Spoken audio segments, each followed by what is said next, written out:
اور کسی شخص میں طاقت نہیں کہ اللہ کے حکم کے بغیر مر جائے۔ اس نے موت کا وقت مقرر کر کے لکھ رکھا ہے، اور جو شخص دنیا میں اپنے اعمال کا بدلہ چاہے اس کو ہم یہی بدلہ دے دیں گے، اور جو آخرت میں طالب ثواب ہو اس کو وہاں اجر عطا کریں گے، اور ہم شکر گزاروں کو عنقریب بہت اچھا صلہ دیں گے۔ اور جن لوگوں کو یہ اللہ کے سوا پکارتے ہیں وہ کوئی چیز بھی تو نہیں بنا سکتے، بلکہ وہ خود بنائے جاتے ہیں۔ وہ تو مردہ ہیں بے جان، ان کو تو یہ بھی معلوم نہیں کہ اٹھائے کب جائیں گے۔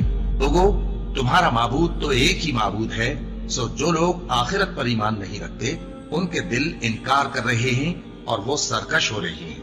یہ جو کچھ چھپاتے ہیں اور جو ظاہر کرتے ہیں اللہ ضرور اس کو جانتا ہے، وہ سرکشوں کو ہرگز پسند نہیں کرتا۔ اور جب ان کافروں سے کہا جاتا ہے کہ تمہارے پروردگار نے کیا اتارا ہے تو کہتے ہیں پہلے لوگوں کی حکایتیں۔ اے پیغمبر، ان کو بکنے دو، یہ قیامت کے دن اپنے اعمال کے پورے بوجھ بھی اٹھائیں گے، اور جن کو یہ بے تحقیق گمراہ کرتے ہیں ان کے بوجھ بھی اٹھائیں گے۔ سن رکھو کہ جو بوجھ یہ اٹھا رہے ہیں برے ہیں۔ ان سے پہلے لوگوں نے بھی ایسی ہی مکاریاں کی تھیں، تو اللہ کا حکم ان کی عمارت کی بنیادوں کی طرف سے آ پہنچا، اور چھت ان پر ان کے اوپر سے گر پڑی، اور ایسی طرف سے ان پر عذاب آ واقع ہوا جہاں سے ان کو خیال بھی نہ تھا۔ سورج ختم ہو جائے سارے انسان مر جائیں گے، چاہے کوئی بزرگ ہے یا غیر بزرگ ہے، چاہے مسلمان ہے یا کافر ہے۔ پارا سورج ختم، زمین اپنی نباتات نہیں پیدا کر سکتی فوٹو سینتھسس کے ذریعے جو کرتی ہے۔ جب زمین اگانا چھوڑ دے گی تو اگر آپ جانور بھی کھائیں گے تو کتنا عرصہ، جس طرح ہمارے حکمران ہمیں کہتے ہیں کہ اگر ٹماٹر مہنگے ہیں تو دہی ڈال لو، تو اگر زمین اگانا چھوڑ دے تو ہم جانور کھائیں گے تو کتنا عرصہ، مچھلیاں کھائیں گے تو کتنا عرصہ، وہ بھی ساری مر جائیں گی ہمارے کھانے سے پہلے ہی۔ دنیا پہ موسموں کا تبدیل ہونا، ہواؤں کا چلنا، ہر زندہ چیز کی خوراک یہ ایک سورج کے اوپر ڈیپینڈنٹ ہے۔ تو پھر سب سے بڑا مشکل کشا کون ہوا؟ سورج۔ آج تک کسی کافر نے بھی کہا المدد یا سورج میری مدد فرمائیے، ہمیں کبھی وہم بھی نہیں آتا۔ سورج کی برکت سے ہی گلیشیئرز کا پانی پگھل کے دریاؤں میں آتا ہے، زمین کے نیچے بھی دریا چلتے ہیں، زمین کے اوپر بھی، جس پانی سے ہم لوگ زندہ ہیں۔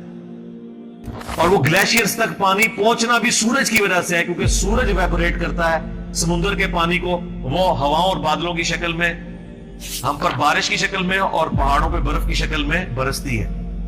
ورنہ یہ کروڑوں ٹن پانی اگر سمندر سے شفٹ کرنا پڑے اس کا نمک نکال کے گلیشیئر کے اوپر، پوری انسانیت قیامت تک بھی لگی رہی، یہ نہیں کر سکتی۔ ڈیوٹی لگائی بھی ہے، 15 ارب سال سے سورج چل رہا ہے، اس میں فیول کون ڈال رہا ہے؟ اسے کان سے پکڑ کے کون چلا رہا ہے؟ سورج کو خود بھی نہیں پتا کہ وہ کیا کر رہا ہوگا، لیکن سورج کو ہم کیا مشکل کشا مانتے ہیں؟ حالانکہ ساری مشکلیں ہماری وہی حل کر رہا ہے۔ ہم کہتے ہیں سبب ہے، پھر بھی نہیں پکارتے۔ اتنے بڑے سبب کو آپ پکار نہیں رہے تو بابے کدھر سے آ گئے؟ بابے تو خود آپ کے نذرانوں پہ چلتے ہیں، کھانا کھا لے تو انہیں ٹوائلٹ کی ضرورت پڑ جاتی ہے، اور جو کوئی کہتا ہے نا میں سمندر، دریا یا زلزلہ روک سکتا ہوں، وہ اپنا پیشاب کو روک کے بتا دے نہیں۔ وہ پچھلے دنوں ایک انڈیا کے وہ مولانا صاحب کی ویڈیو بھی اپلوڈ ہوئی تھی نا، کہ شیخ عبدالقادر جیلانی کی مجلس میں ایک وقت کے بہت بڑے ولی بیٹھے تھے، اس دوران انہیں پیشاب آ گیا اور شدت شدید تھی، تو روک لیتے نا، انہیں خود مان لیا کہ بزرگ نہیں پیشاب روک سکتے۔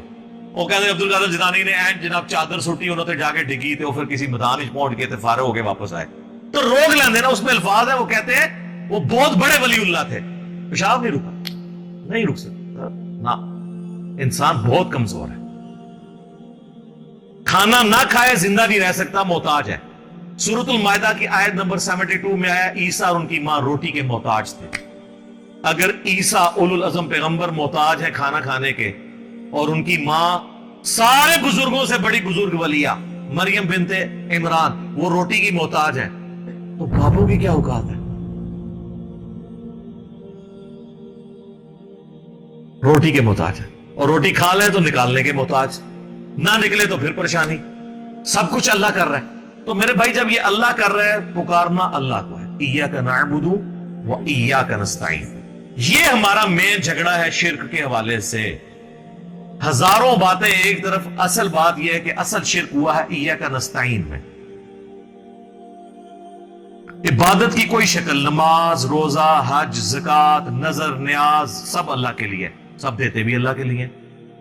بس اصالہ ثواب کی نیت کرتے ہیں، وہ چھوٹا مسئلہ ہے. ٹھیک ہے، میت کی طرف سے اصالہ ثواب ہو سکتا ہے، لیکن ایاک نستعین میں مسلمانوں کی اکثریت شرک کر رہی ہوتی ہے. اچھا نماز میں نہیں کرتی، نماز میں آج تک کسی نے یا علی مدد یا شیخ عبد القادر جیلانی مدد نہیں پڑھا. نماز میں کیا پڑھتے ہیں؟ ایاک نعبد و ایاک نستعین. تو سر مولا علی بھی نمازوں میں اللہ کو پکارتے تھے، نماز کے بعد بھی اللہ کو پکارتے تھے. مولا علی کا ماننے والا وہ ہوگا جو مولا علی کی طرح اللہ ہی کو پکارے، ورنہ مولا علی کا ماننے والا تو وہ نہ ہوا. تو یہ آپ دیکھیں کتنی بڑی جرت کا یہ لوگ کام کر رہے ہوتے ہیں. ہم جب سمجھاتے ہیں تو کہتے ہیں آپ گستاخی کر رہے ہیں. سر جب آپ عیسائیوں کو سمجھاتے ہیں نا کہ حضرت عیسیٰ ابن مریم اللہ کے بیٹے نہیں ہیں، تو عیسائی بھی سمجھتے ہیں آپ حضرت عیسیٰ کی گستاخی کر رہے ہیں. اور قرآن میں تو بہت سخت بات آئی ہے. سورہ المائدہ کی آیت نمبر 17 میں لَقَدْ كَفَرَ الَّذِينَ قَالُوا إِنَّ اللَّهَ هُوَ الْمَسِيحُ ابْنُ مریم. بے شک وہ لوگ کفر کر رہے ہیں جو یہ کہہ رہے ہیں کہ عیسیٰ ابن مریم ہی اللہ ہیں. اس کے بعد کتنے سخت الفاظ ہیں. قل اے نبی تم فرماؤ فَمَن يَمْلِكُ مِنَ اللَّهِ شَيْئًا، اللہ کا کوئی کیا بگاڑ لے گا.